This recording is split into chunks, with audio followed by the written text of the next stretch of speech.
Sa ngalan ng Ama, ng Anak, at ng Espiritu Santo, Amen. ang pagpapala ng ating Panginoong Kristo, ang pag-ibig ng Diyos Ama, at ang pakikipagkaisa ng Espiritu Santo naway sumainyong lahat. At sumaiyo rin. Mga kapatid, upang tayo ay maging marapat gumanap sa banal na pagdiriwang na ito, sandali muna nating pagsisihan ang lahat ng ating mga kasalanan at pagkukulang. Humingi tayo ng awa at patawad sa Diyos.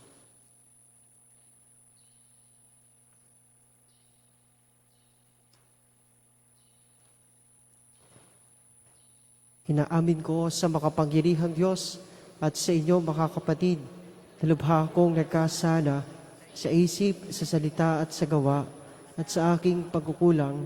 Kaya isinasamo ko sa mahal ni Birheng Maria, sa lahat ng mga anghel at mga banal, at sa inyo mga kapatid na ako'y panalangin sa Panginoong ating Diyos.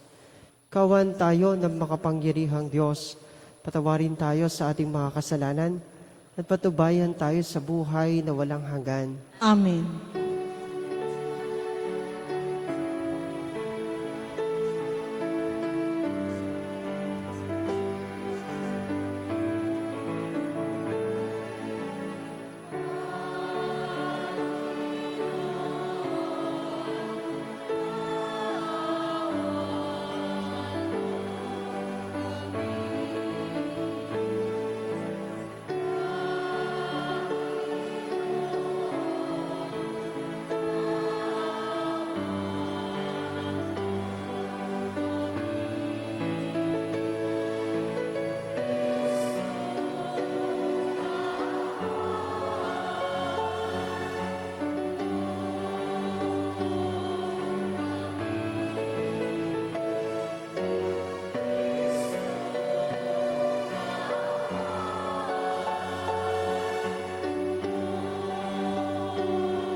Manalangin tayo.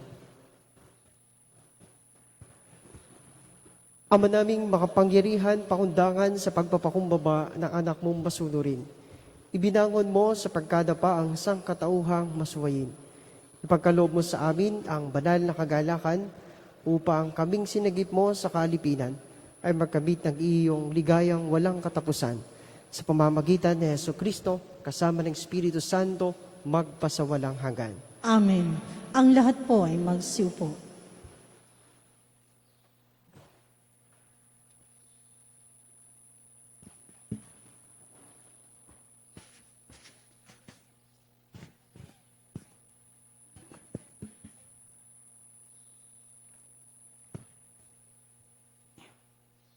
Pagbasa mula sa aklat ni Propeta Oseas. Ang Israel ay tulad ng punong ubas na mayabong at hipik ng bunga. Habang dumarami ang kanyang bunga, dumarami naman ang itinayo niyang dambana. Habang umuunlad ang kanyang lupain, ay lalo nilang pinagpapala ang mga haliging sinasamba nila. Marumi ang kanilang puso, ngayon dapat nilang pagdusahan ang kanilang kasamaan. Wawasakin ng Panginoon ang kanilang mga dambana at sisirain ang mga haliging sinasamba nila. Di magtatagal at sasabihin nila, wala kaming hari sapagkat hindi kami natatakot sa Panginoon. At ano ang magagawa para sa amin ng isang hari? Ang hari ng Samaria ay mawawalang parang bula Wawasakin ang mga dambana sa burol ng Aven na naging dahilan ng pagkakasala ng Israel. Tutubuan ng mga tinik at dawagan ang kanilang mga dambana. Sasabihin nila sa kabundukan, "Takpan ninyo kami at sa kaburulan. Tabunan ninyo kami. Maghasik kayo ng katwiran at mag-aani kayo ng pagpapala, bunga ng katapatan ninyo sa akin. Bungkalin ninyo uli ang pinabayaang lupa, sapagkat panahon na upang hanapin ang Panginoon. Lalapit siya sa inyo at pauulanan kayo ng biyaya." Ang salita ng Diyos. Salamat sa Diyos. Hanapin ang poon lagi sa harap niya'y manatili. Hanapin ang poon lagi, sa harap niya'y manatili. Siya ay purihin, suubin ang awit ating papurihan. Ang kahangahangang magawa niya'y dapat na isaysay. Tayo ay magalak, yamang lahat tayo ay tunay na Kanya. Ang Kanyang pangalan, ang pangalang banal, napakadakila, lahat ng may nais maglingkod sa poon, dapat na magsaya. Hanapin ang poon lagi, sa harap niya manatili. Siya ay hanapin at ang kanyang lakas ay siyang asahan. Siya ay hanapin upang mamalagi sa kanyang harapan. Ating gunitain ang kahangahanga niyang mga gawa, ang kanyang paghatol, gayon din ang kanyang ginawang himala. Hanapin ang poon lagi, sa harap niya manatili. Ito'y nasaksihan ng mga alipit anak ni Abraham, gayon din ang lahat na anak ni Jacob na kanyang hinirang. Ang Panginoong Diyos ay ang Panginoon, siya ang ating Diyos. Sa kanyang paghatol ay ang nasasaklaw buong sansinukob. Hanapin ang poon lagi, sa harap niya manatili. Ang lahat po ay magsitayo.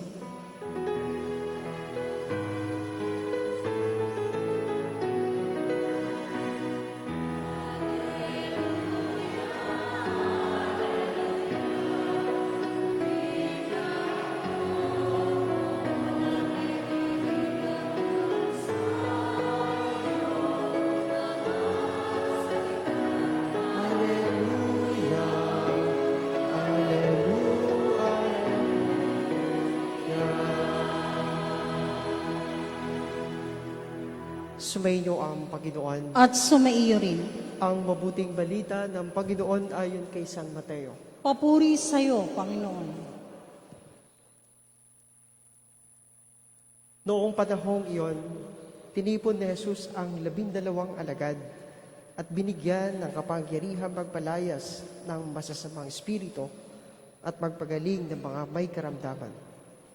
Ito ang pangalan ng 12 apostol: si Simon na tinatawag na Pedro at si Andres na kanyang kapatid, sina Santiago at Juan na mga anak ni Zebedeo, sina Felipe at Bartolome, si Tomas at si Mateo na publikano, si Santiago na anak ni Alfeo at si Tadeo, si Simong Makabayan at si Judas Iscariote ang nagkanulo kay Jesus. Ang 12 ito'y sinugo ni Jesus at kanyang pinagbilinan. Huwag kayong pupunta sa lugar ng mga hintil o sa alinmang bayan ng mga Samaritano. Sa halip ay hanapin ninyo ang mga nawawalang tupa ng sambahayan ng Israel. Umayo kayo at ipangaral ninyo na malapit ng maghahari ang Diyos.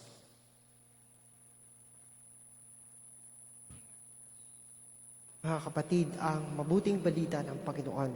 Pinupuri ka namin, Panginoong Kristo. Ang lahat po ay magsiupo. Isang mapagpalang umaga po sa inyong lahat. Isang mapagpalang umaga po sa iyo, Padre.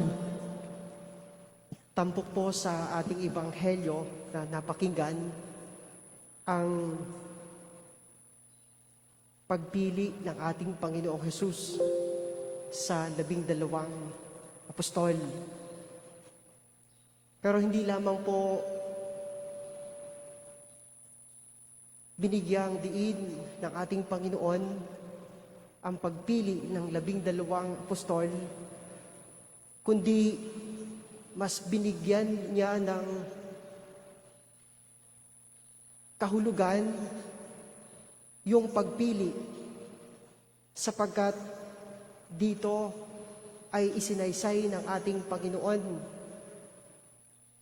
ang mga pangalan kung sino-sino ang kanyang mga pinili. May pagbanggit ng mga pangalan sa kanyang mga piniling mga apostol. Mahalaga daw po yung pagbanggit ng pangalan. Sa ating makataong karanasan, natutuwa tayo kapag nababanggit tayo sa ating pangalan. Ang mga Pilipino daw po ay mahilig kapag tatawag ng pangalan na psst. Pag hindi kilala ang tao, sasabihin nun, psst. Ang lahat lilingkon, hindi alam kung sino tinatawag. Meron hong kahulugan at kahalagahan yung pagtawag ng pangalan, yung pangbanggit ng pangalan. Hindi lamang po ito pagkilala, hindi lamang ito pag-alaala. Ito ay pagkakaroon ng espesyal na lugar sa puso ng ating Panginoon. Binanggit ni Jesus ang mga pangalan para ipakita ni Jesus sa kanyang mga pinili sa dami ng mga disipulo na pinagpilian. Itong 12 ito ang pinili ni Jesus at tinawag sa kani-kanilang mga pangalan upang ipakita at iparamdam ni Jesus na sila'y may espesyal na lugar sa puso niya. Ito yung una na ipinaramdam ni Jesus sa kanyang mga alagad upang ang mga alagad na ito ay magkaroon ng kumpiyansa, magkaroon ng lakas ng loob na tumugon doon sa pagtawag ng ating Panginoon, magbigay ng kanilang sarili para maging katuwang ni Jesus sa pagmimisyon. Pinalalakas ni Jesus ang loob ng kanyang mga alagad sapagkat ang misyon ng mga alagad ay hindi madali. Magpapalayas ka ng masasamang espiritu, magpapagaling ka ng iba't ibang karamdaman, mangangaral ka ng mabuting balita, hindi lang sa iisang lugar, kundi sa lahat ng dako ng daigdig. Na para po bang sinasabi ng ating Panginoon sa kanyang mga alagad, huwag na kayong magpapatumpik-tumpik, huwag na kayong pupunta sa mga lugar na hindi kayo tatanggapin. Umalis agad kayo roon, sapagkat sayang ang panahon. Marami kayong dapat puntahang mga lugar para isakatuparan ang pagmimisyon. Nandun yung lawak, yung dami, yung bigat ng misyon na ibinigay ng ating Panginoon sa kanyang mga alagad. Kung kaya nga't sa simula't simula, gusto ni Jesus na iparamdam sa kanyang mga alagad na sila'y espesyal sa puso ni Jesus. Mga kapatid, ganito rin yung pagturing ni Jesus sa atin. Tinawag tayo sa ating mga pangalan. Nung tayo'y binyagan, binanggit ang ating mga pangalan upang sabihin sa atin na tayo ay merong lugar sa puso ng Diyos. Tinanggap natin yung ating biyaya na tayo ay merong lugar sa kaharian ng Diyos. Meron tayong espesyal na lugar sa puso ng Diyos. Kung kaya nga't ito yung dapat po nating maramdaman sa ating buhay bilang mga Kristiyano, na tayo ay hindi naman pinababayaan ng Diyos. Sapagkat simula't simula pa, nung tayo'y binyagan, tinawag tayo sa ating pangalan, at tayo ay merong mahalagang lugar sa kanyang puso. Siguro, ito'y sapat para sa pagpapasimula ng ating araw, para sa patuloy nating pakikipagsapalaran sa buhay, sa ating pagtatrabaho, sa ating pakikitungo sa ating kapwa. Sapat na malaman at mabatid palagi natin na tayo espesyal sa mata ng Diyos, na tayo may lugar sa puso ng Diyos. Upang doon, sa kaisipan na yon, sa damdamin na yon, mabatid nating hindi tayo hahayaang mag-isa ng Diyos. Hindi tayo pababayaan na tayo ay naghihirap ng mag-isa. Sasamahan tayo ng Diyos. Anuman ang ating hamon na kinakaharap sa buhay, anuman ang krisis na meron tayo sa ating buhay, anuman ang problema at pagsubok na meron tayo sa ating buhay, dahil espesyal tayo sa Diyos, hindi niya tayo pababayaan. Pero ang hamon ay, hindi lang tayo basta nandoon sa katotohanang espesyal tayo. Meron tayong dapat gawin. Meron tayong dapat gampanan. At susuklian natin yung pagmamahal na ibinibigay sa atin ng Diyos. Katulad ng ipinapagawa ni Jesus sa kanyang mga alagad. Matapos na sila'y piliin, tawagin, sila ay isinugo ng Diyos para maging kasama ng Diyos, katuwang ng Diyos sa pagpapalaganap ng mabuting balita, sa pagpapagaling ng mga may sakit, sa pagpapalayas ng masamang espiritu. Itong pagsusugo ng ating Panginoon sa kanyang mga alagad ay pagkakaroon lamang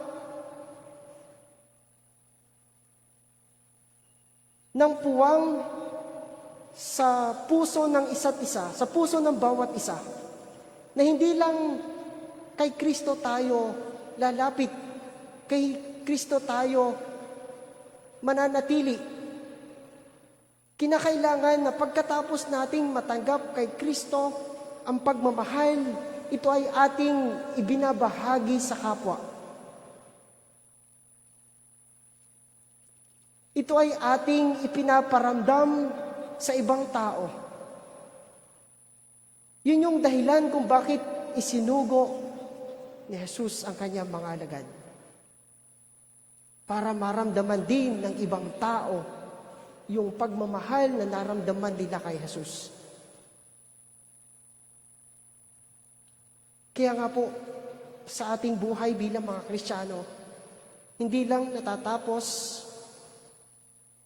yung katotohanang mahal tayo ng Diyos, nararamdaman natin ang pagmamahal ng Diyos. Hindi lang doon natatapos sa pakiramdam na yon, kundi ito ay nagpapatuloy, dumadaloy, para iparamdam naman ito sa iba. Kaya nga, sa paglabas natin ng simbahang ito, sa paghayo natin pagkatapos ng banal na misa, sinasabi sa banal na misa, humayo kayo sa pag-ibig ni Kristo. Isinusugo tayo ni Kristo para ibahagi ang pag-ibig na naranasan natin mula sa ating Panginoon. Huwag sana nating ipagkait. Huwag sana nating ipagpaliban ang pagmamahal na pwede nating maipadama sa ating kapwa. Sapagkat matapos nating maramdaman ang pag-ibig na ito, tayo ay isinusugo ni Kristo para magpadama ng pagmamahal sa ating kapwa. Una tigit sa lahat, sa ating pamilya, sa mga taong malalapit sa ating buhay. At ang pinakadakilang pagpapadama ng pag-ibig ay para sa mga taong nangangailangan ng pagmamahal. Sa mga tao na walang nagmamahal, sa mga taong pinagkakaitan ng pagmamahal. Ito yung mga taong hindi na pinapansin. Ito yung mga taong maliliit. Ito yung mga taong nangangailangan. Nawa, maging instrumento tayo ni Kristo para sa ating pagkatao, dumaloy ang pagmamahal ng Diyos.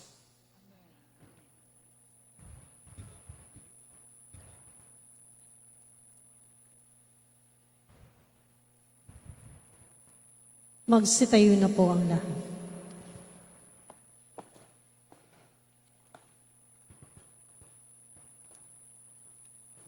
Bilang bayang tinawag na Diyos sa iba't ibang pamamaraan upang ipahayag ang mabuting balita ng kaharian, itaas natin sa Ama ang ating mga pangailangan. Siya na patuloy na nagmamalasakit sa atin. Sa bawat kahilingan ng ating tugon, Diyos na tumatawag sa amin, panatilihin mo kami. Diyos na tumatawag sa amin, panatilihin mo kami. Yaong mga tinawag sa simbahan upang mamuno sa sambayanan ng Diyos, naway maging matapang sa pagkapahayag ng Ebanghelyo ni Jesucristo saan man bahagi ng daigdig. Manalangin tayo sa Panginoon. Diyos na tumatawag sa amin, panatilihin mo kami. Ang mga naghahangad na makita ang Diyos, naway makatagpo ng kaliwanagan ng diwa at makatugon ng buong puso sa paanyaya ng Diyos na makapiling siya. Manalangin tayo sa Panginoon. Diyos na tumatawag sa amin, panatilihin mo kami. Ang mga kabataan, naway makilala ang tinig ni Kristo na tumatawag sa kanila sa buhay paglilingkod. Manalangin tayo sa Panginoon. Diyos na tumatawag sa amin, panatilihin mo kami. Ang mga may sakit, naway makatanggap ng kasiyahan at kalakasan mula sa mga nag-aaruga sa kanila. Manalangin tayo sa Panginoon. Diyos na tumatawag sa amin, panatilihin mo kami. Ang ating mga mahal na yumao, naway mamahinga sa kapayapaan ng kaharian ni Kristo. Manalangin tayo sa Panginoon. Diyos na tumatawag sa amin, panatilihin mo kami. Makalagit na Ama, sa iyong pagtawag sa amin sa pang-araw-araw naming buhay, hayaan mong bigyan kami ng iyong spirito ng lakas upang bigkasin ang mga katagang. Panginoon, narito ako, nakahandang sundin ang kalooban mo. Hinihiling namin ito sa pamamagitan ni Kristong aming Panginoon. Amen. Ang lahat po ay magsiupo.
Ang lahat po ay magsitayo.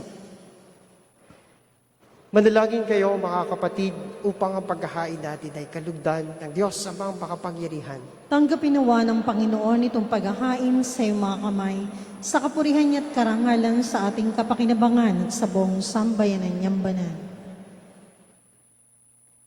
Ama naming lumikha ang paghahain namin sa iyong ngalan, ay siya nawang sa amin dumalisay upang ito ay maging pagganap araw-araw ng aming paglipat sa buhay sa kalangitan. Sa pamamagitan ni Jesucristo, kasama ng Espiritu Santo, magpasawalang hanggan. Amen. Sumainyo ang Panginoon. At sumaiyo rin. Taas sa Diyos ang inyong puso at diwa. Itinaas na namin sa Panginoon. Pasalamatan natin ng Panginoong ating Diyos. Marapat na siya'y pasalamatan. Ama naming makapangyarihan, tunay ngang marapat na ikaw ay aming pasalamatan. Sa iyong paglingap at kagandahang loob, ang tao ay nilikha mo at pinangangasiwa sa sansinukob. Sa hangad mong siya'y iwastong lubos, siya'y pinagdusa mo sa kanyang pagtalikod. Sa iyong paggiliw, iyong ipinahintulot na makabalik siya sa pamamagitan ni Kristo Jesus. Kaya kaysa ng mga anghel na nagsisiawit ng papuri sa iyo, na walang humpay sa kalangitan, kami nagbubunyi sa iyong kadakilaan.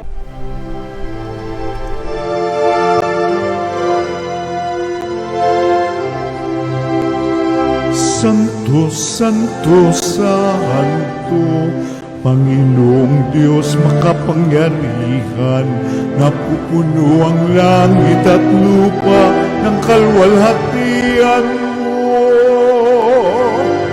Hosana sa kaitaasan, pinagpalang na paririto sa ngalan ng Panginoon. Hosana sa kaitaasan.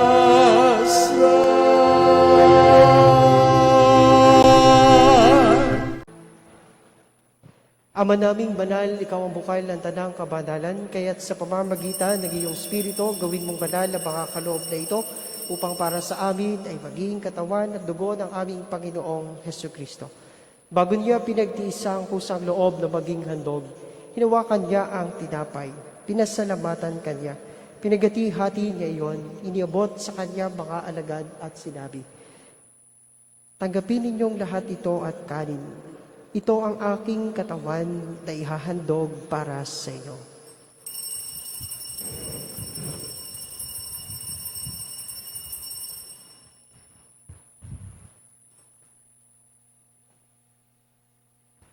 Gayun din naman, nung matapos ang hapunan, hinawakan niya ang kalis, muli kanyang pinasalamatan. Iniabot niya ang kalis sa kanyang mga alagad at sinabi, tanggapin ninyong lahat ito at inumin. Ito ang kalis ng aking dugo, ng bago at walang hanggang tipan. Ang aking dugo na ibubuhos para sa inyo at para sa lahat sa ikapagpapatawad ng mga kasalanan. Gawin ninyo ito sa pag-alaala sa akin.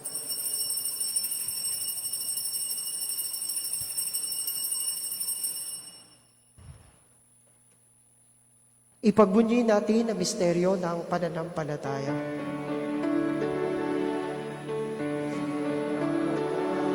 Si Kristo'y nabuhay, si Kristo'y babalik sa wakas ng panahon. Ama, ginagawa namin ngayon ang pag-alaala sa pagkamatay at muling pagkabuhay ng iyong anak, kaya tiniaalay namin sa iyo ang tinapay na nagbibigay buhay at ang kalis na nagkakaloob ng kaligtasan.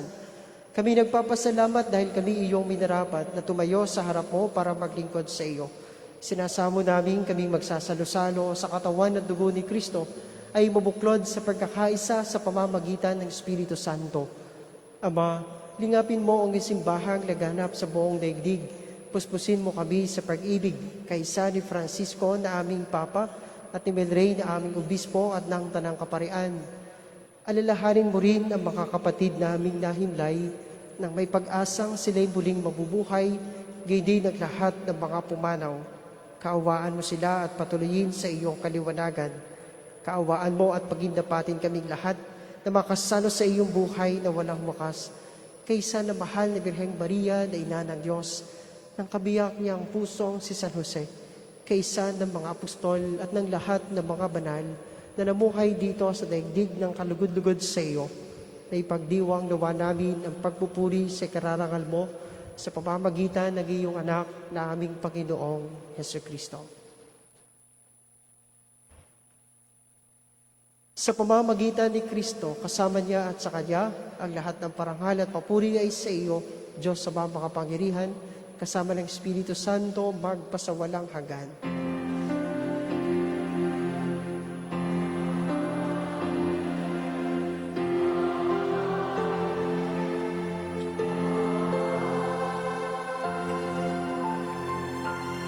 Ang lahat po ay magsitayo.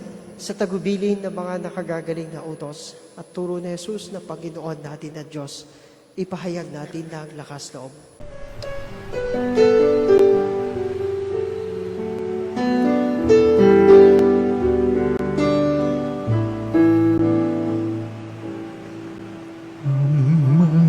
namin sumasalang ka, sambahin ang ngalan mo,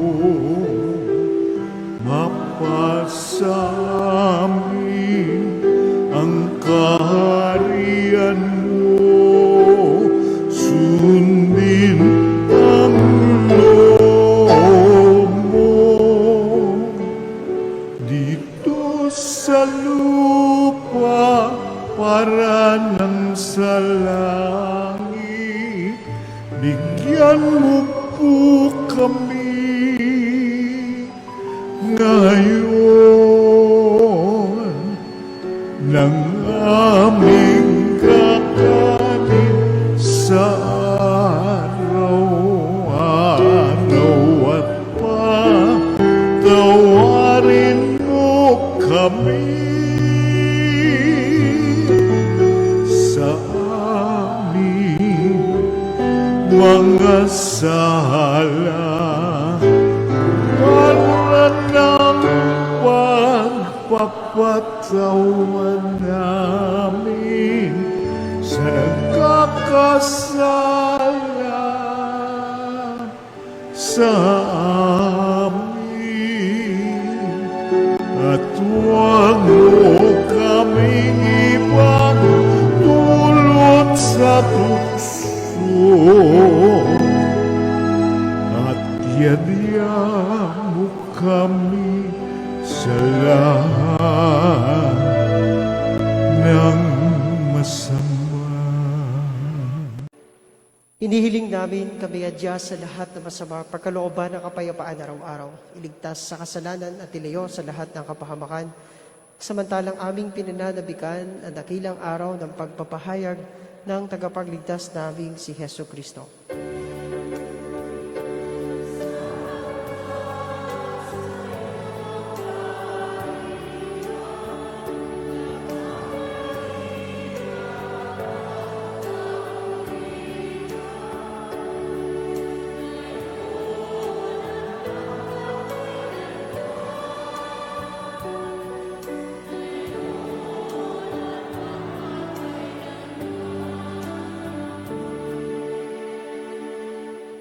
Panginoon Kristo, sinabi mo sa iyong mga apostol, kapayapaan ang iniiwan ko sa inyo, ang aking kapayapaan ang ibinibigay ko sa inyo.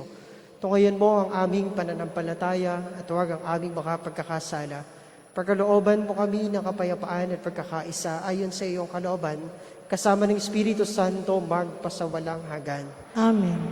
Ang kapayapaan ng Panginoon ay laging sumainyo. At sumaiyo rin. Magbigayan kayo ng kapayapaan sa isa't isa.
ang lahat po ay magsiluhod.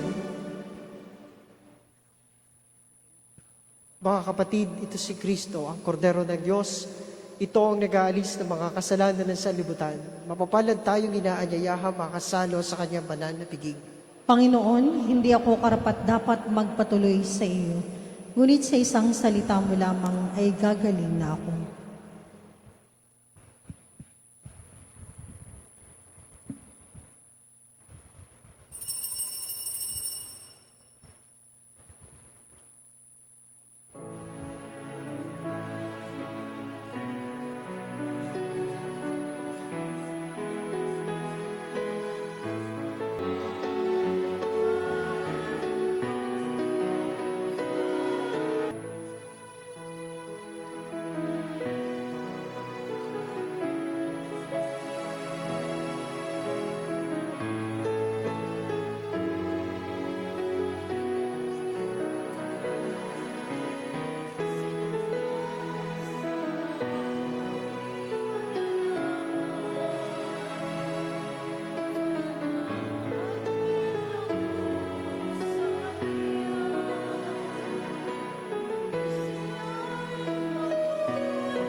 Magsitayo na po ang lahat. Manalangin tayo. Ama naming mapagmahal, kaming iyong pinapakinabang ay loobin mong laging lumingon sa pinanggalingan ng tinanggap namin ngayon para pagsaluhan sa pamamagitan ni Jesucristo kasama ng Espiritu Santo magpasawalang hanggan. Amen. Sumainyo ang Panginoon At sumaiyo rin. at pagpalain kayong lahat at ang inyong pamilya ng makapangyarihang Diyos, Ama, Anak at ng Espiritu Santo. Amen. Tapos na ang ating banal na pagdiriwang, humayo kayo at ibahagi ang pag-ibig ni Kristo. Salamat sa Diyos.